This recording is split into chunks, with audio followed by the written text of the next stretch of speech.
Hey guys, it's HF from the Comeback Sports Podcast. I hope everyone's doing really great. This is the Week 2 Olympic special. I mostly want to touch up on the track side of things, but I'll kind of recap a few things such as the gymnastics. For those who didn't know, Simone Biles came back to the Olympics and she competed in the individual events, which include the balance beam. Biles got third place, so congrats to her for coming back on, even though people were criticizing her. USA Jade Carey won the floor exercise, followed by Italy's Vanessa Ferrari. Belgium Nina Dedwa won the uneven bars, and Suni Lee from US got third.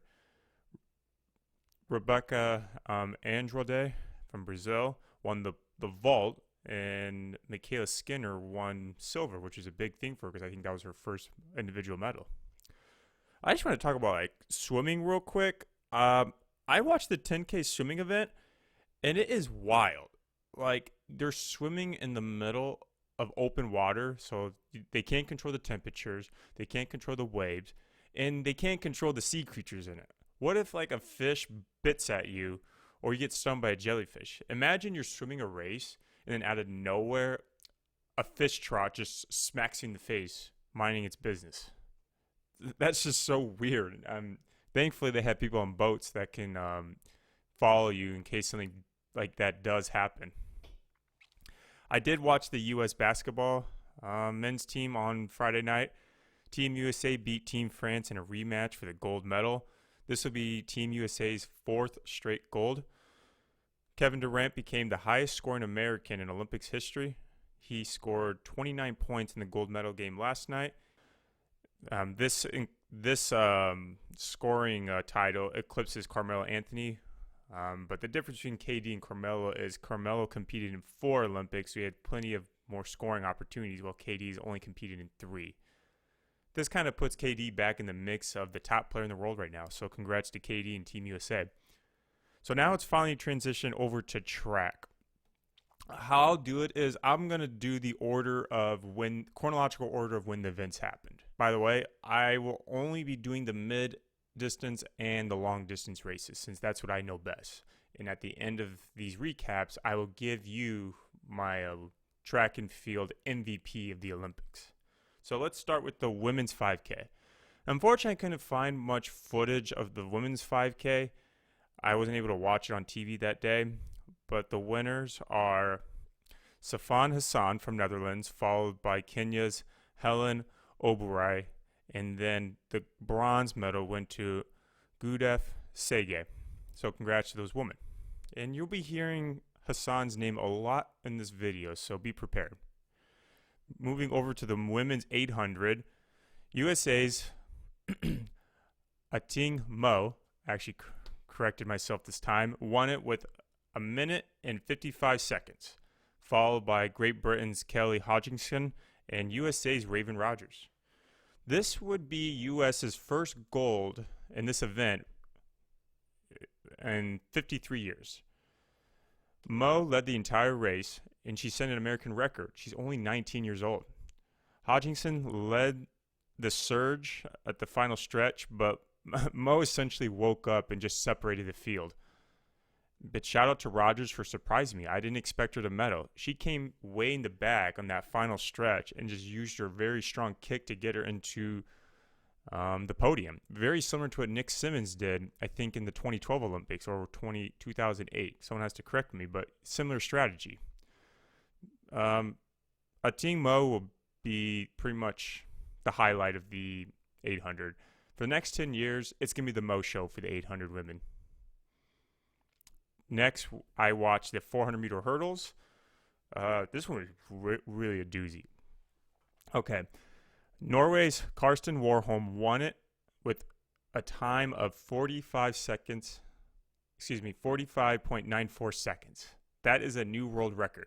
Followed by him was Rai Benjamin from the U.S. and Brazil's Alison dos Santos. Benjamin did not let Warholm get any distance on him. He wanted to be right next to him the entire time. Warholm's stride is unbelievable long, and it looks like he glides when he runs. Rai Benjamin also broke the previous record that Warholm set earlier that year. So essentially, he has the second fastest record of all time, and he set an American record. But think of that time, though. Warholm's time in that race was 45.94 seconds. Most D1 college runners can't even run an open 4 that fast, and there's no hurdles. That's just unbelievable. It's amazing to see this kid break a 2-decade-long record and then break it again a month later at the Olympic Games. Both these guys, Warholm and Benjamin, they're under 26 years old, and the best is yet to come for them because they're so young. I watched the men's 800 race, and the winner was Kenya's Emmanuel Korir. He ran a time of 1:45, followed by Kenya's Chariot Rodich and Poland's Patrick Dobek. This, to me, was a little bit of a disappointment because it was more of a tactical race. The time was not as fast as I thought it was going to be. I feel the competition didn't know what to expect from Emmanuel Korir, and they followed his approach essentially. However, Bull tried to break the tactic, but as expected, Korir took control again and won the race. Clay and Murphy not medaling was a surprise for the U.S., and a lot of that had to do with the fact that he didn't get the position he wanted. He couldn't get comfortable in a spot, and he was afraid of putting himself in danger. As a result, he had to run on the outside on turns and stay in the back to stay safe. Even with his nasty kick, he couldn't close the gap that he had to fill, and he just didn't really have a lot of leftover energy. And the reason why is because he just overexerted himself running on the outside so much in the race.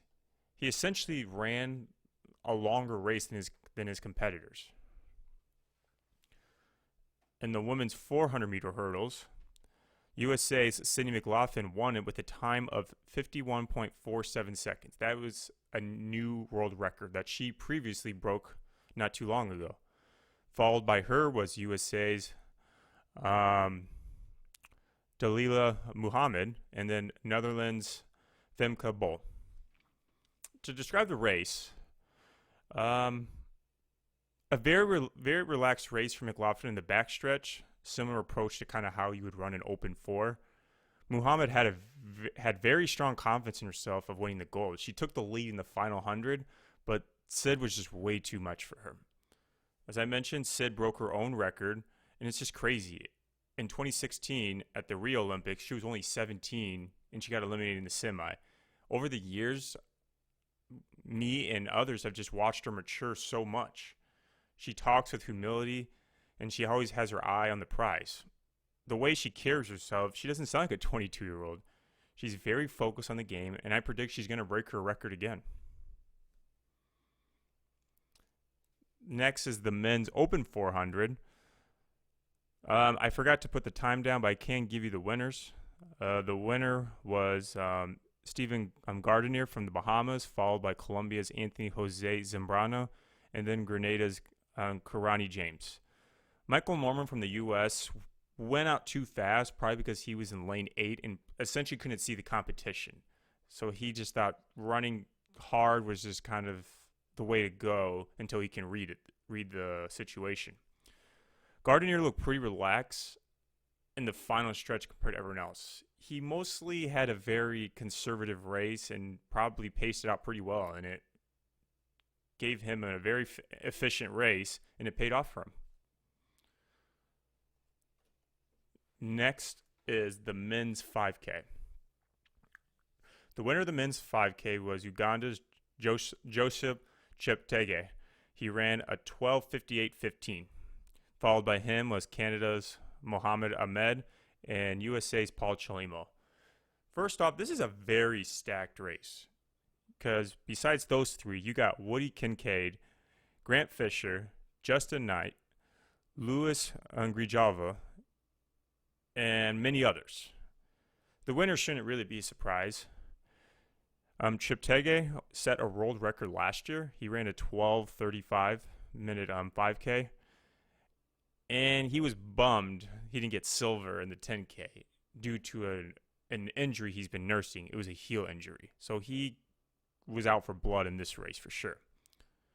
Unfortunately, Kincaid and Fisher were too burnt from the 10K to kind of join in the front. Chelimo had a pretty rough middle. He almost tripped up and stepped on the railing, so thankfully he didn't actually fall. Cheptegei challenged everyone to go with him right when the bell went off for the final lap. Chelimo ran with some gritty teeth in the final 200. He did not look relaxed at all. He was battling Nicholas Kipkorir-Kemeli for a bronze medal. It was so close. Chelimo's body essentially shut down in the final 20 meters and had to do like a sprinter lean to get the medal. He won the medal by 0.12 seconds. He collapsed at the finish line. So shout out to Chelimo for securing a medal for the U.S. Next is the women's 400 meter. Once again, I didn't remember the time, but I do the winners. The winners were Bahamas, Shanae Miller-Lebo, followed by Dominican Republic, Mari Lightly-Paulino, and USA's Allison Felix.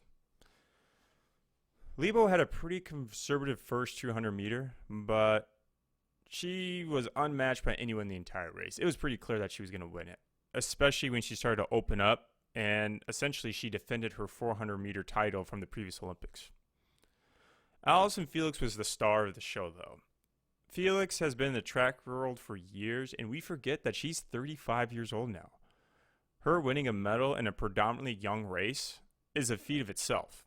In this race, she earns her 10th medal and essentially named the most decorated female track athlete of all time. Incredible. Moving forward to the women's 1500 meter, the winners were Kenya's Faith Kipyegon, followed by Laura Muir, and Netherlands' Sifan Hassan again. Hassan takes charge by leading the race in the first lap. Kipyegon slides past her in the final 200. Hassan was probably not fully recovered from the 5K she ran a day or two ago. I wanted to give a shout out to Laura Muir because she ran with grits, especially in that final 150. She had no fear of anybody and wanted that gold. However, Kipyegon was just too much for her. Similar to Allison Felix's story, Kipyegon won the gold in 2016. She had a child, and she came back to the Olympics to win the gold as a mom. That's so cool. Transitioning over to the women's 10K, you guessed it, the winner was Sifan Hassan, followed by Bahrain's Kalkadan Ghazaneh. And then bronze was Ethiopia's Letisimbek Gide. I'm really happy I'm getting these names right, or at least most of these names right, because I felt so bad I didn't get Ting's name right the first time I did it. But back to the 10K. Hassan pretty much laid off the brakes and went full throttle. Ghazaneh tried to keep up with her, but she was just no match for her. It's no surprise that all these ladies medaled. They're all Ethiopian-born runners, and they run with such elegance, and they're so smooth when they stride. Now to kind of the big story of the middle distance event, the men's 1500. The winner of the men's 1500 is one of my personal favorite runners, Jakob Ingebrigtsen. He ran a 3:28:33. That is an Olympic record. Followed by him was Timothy Cheruiyot, who's a complete stud, and then Josh Kerr from Great Britain. Right off the bat, it was a fast start. First lap was 56.2 seconds. Timothy Cheruiyot takes the lead for the majority of the race, but right behind him was none other than Jakob Ingebrigtsen. Ingebrigtsen eventually took the lead in the final 150 meters. The U.S. runner that was in the race, who's also an Oregon Duck, was Cole Hocker. He remained in the back majority of the race, and he made moves towards the end to finish strong, and he did. He finished 6th overall. He finished with a personal best of 3:31.40. That's 8th in American history. Jakob is only 20 years old, and his time is ranked 8th in the history of the world. The Americans cannot compete at that level just yet. I've mentioned this in the other videos, but I'll kind of recap it. The tactical strategy the Americans have been doing is just not working anymore, especially when you're facing elite runners from outside the U.S. The world wants to start fast, and they want to finish fast. The last event I'll cover is the 4x4 relays. The USA men and women both won the 4x4. The women's team includes, they're both stacked by the way, the women's team includes Sydney McLaughlin, Allison Felix, Dalila Muhammad, and Ating Mo. The men's team includes Michael Cherry, Michael Norman, Bryce Dedmon, and Rai Benjamin. Benjamin came with vengeance after losing that 400-meter hurdle race. He essentially brought redemption to the U.S. with his anchor finish. There's just so many dynamic runners. There's 400-meter hurdlers and there's 800-meter runners. True elite runners can take on other races. They're able to do because elite runners work on all attributes in their game. They eliminate all the weak spots in their fitness. I do want to do a shout out to Molly Saito for bringing home a women's marathon bronze medal after only competing in 3 marathons in her life. That's so cool. Now that I gave you a recap of all of the winners of the middle distance and long distance races, I want to do my track MVP award. Of course, there's not an MVP award in the actual Olympics, so this is an award I made up. I'll start up with the runner-up. It might surprise some of you. It's Allison Felix. After winning that 4x4 medal, that it raised the bar higher for most decorated. She now has 11 medals now. Her story of Nike cutting her pay because she was pregnant with her daughter is disgusting and cruel, especially when she had to get a C-section that nearly killed her. She overcame that with such strong will and proved that she can still compete at the highest level as a 35-year-old as if she's just one of the other young runners. She has earned a bronze individual medal and a relay gold. However, I'm going to give it to someone else. I'm going to give it to Sifan Hassan. She did something that only one other woman has done in the history of track and field, the distance double. The distance double is where you get the gold in the 5K and 10K in the Olympics. She also got a bronze in the 1500-meter run. She is the distance running queen at the moment. Some people that run the 10K and then the 5K are completely drained. They're just burnt out. There's just so many heats you have to run. If you're doing the double, you got to at least run 4 races between the 2 events. Valuable is the key word in the title MVP. Allison Felix is great, but she's not even America's best runner. Through 47 of the total 48 events, Netherlands is ranked 3rd amongst women's athletics, track and field events. Half of the total women medals came from Hassan. If she wasn't at the games, that team would be way down in the rankings. She's the only gold medalist amongst all Netherlands track and field athletes. Overall, Netherlands is ranked 5th by total medals. I wanted to put Jamaica's Elaine Thompson-Herah in the title. She won the gold in the 100-meter, 200-meter, and 4x100-meter relay. She's contributed to all of Jamaica's women's gold medals, but the distance double is something that happens once in a generation. And Hassan ran the 1500 and 10K back-to-back days, which is why I think she should take the title. Thanks again, everybody, for watching. I appreciate all the support. This was a little fun series that I did with the Olympics. I'd like to do this again when the games come back. So once again, thanks for watching. Make sure to like, subscribe, and share this video with a friend. Every little bit helps. I will see you guys in the next episode.